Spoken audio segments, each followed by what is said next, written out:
Comma splices are very common grammatical mistakes, but they are very easy to eliminate once you understand the rules. The rule states that when you have two independent clauses, they cannot be combined with a comma alone, nor can they be smushed together without any punctuation at all. Let's look at the first example. We have two independent clauses.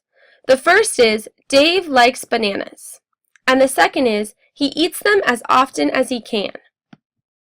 Both clauses can stand on their own as complete sentences, so they cannot be combined with only a comma because that creates a comma splice. Also, if they are combined without any punctuation, it creates a fused sentence, which is also known as a run-on sentence. Before we learn how to fix comma splices, let's look at 3 different times when commas do not need to be used. The first time a comma is not needed is when combining compound subjects. The rule states that when the words and or are used to combine 2 or more subjects in a sentence, you do not need to place a comma in between them. For example, Dave and his former teacher still play Scrabble together sometimes. The 2 subjects are Dave and his former English teacher. Both still play, so both need to be connected to the verb.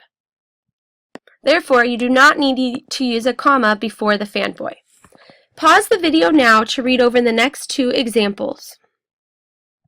One time that a comma is not needed is when combining compound verbs. The rule states, when the words and or combine 2 verbs or verb phrases, you do not need to place a comma in between them. The first example is Dave jumped on the trampoline and swam in the pond by his home. The subject, Dave, is performing both actions. Dave is the one who jumped on the trampoline, and Dave also swam in the pond. So you do not need a comma before both verbs. Pause the video now to read the next 2 examples. The third time a comma is not needed is when combining compound objects. The first example says, why did Dave buy his ex-girlfriend a new computer and a bouquet of roses? In order to find the object, you need to find out what is receiving the action of the verb. In this case, the verb is buy. So you ask, who or what did Dave buy? In this case, he bought a computer and a bouquet, which become the objects of the sentence. So you do not need to place a comma between the 2 objects. Pause the video now to read over the next 2 examples. Continuing, let's remind ourselves what a comma splice is. The rule states that 2 independent clauses cannot be joined by a comma, nor can they be smushed together with no punctuation. So let's remind ourselves of the example, Dave likes bananas, comma, he eats them as often as he can, which is an example of a comma splice. Now that we know what a comma splice is, we're going to learn how to fix the error.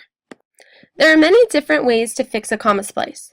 The first way is to turn the 2 independent clauses into 2 separate sentences and end them both with a period. This is a very simplistic solution, but it is grammatically correct. For example, Dave likes bananas, period. He eats them as often as he can, period. The second option is to change the comma into a semicolon. The semicolon is one of the most feared punctuation marks used in the English language, but in reality, the semicolon can be a powerful tool that helps you demonstrate your grammar knowledge. All you would do is replace the comma with a semicolon. So, Dave likes bananas, semicolon, he eats them as often as he can. And notice that after the semicolon, the he is not capitalized. A semicolon is used to combine 2 sentences that are related to each other in meaning and can be used in place of the period. The next option to fix a comma splice is to add a fanboy after the comma. The example says, Dave likes bananas, comma, so he eats them as often as he can. When you do use a fanboy to combine 2 independent clauses, you do need to use the comma. Pause the video and read over the next 4 ways that you can fix a comma splice. Being the practice activity on NoRedInk, review the rules on the chart. All of the yellow boxes do not require a comma. However, when you're combining complete thoughts, you need both the comma and a fanboy to combine the 2 independent clauses. Any lesson on comma splices and commas has been helpful to you. Have a great day.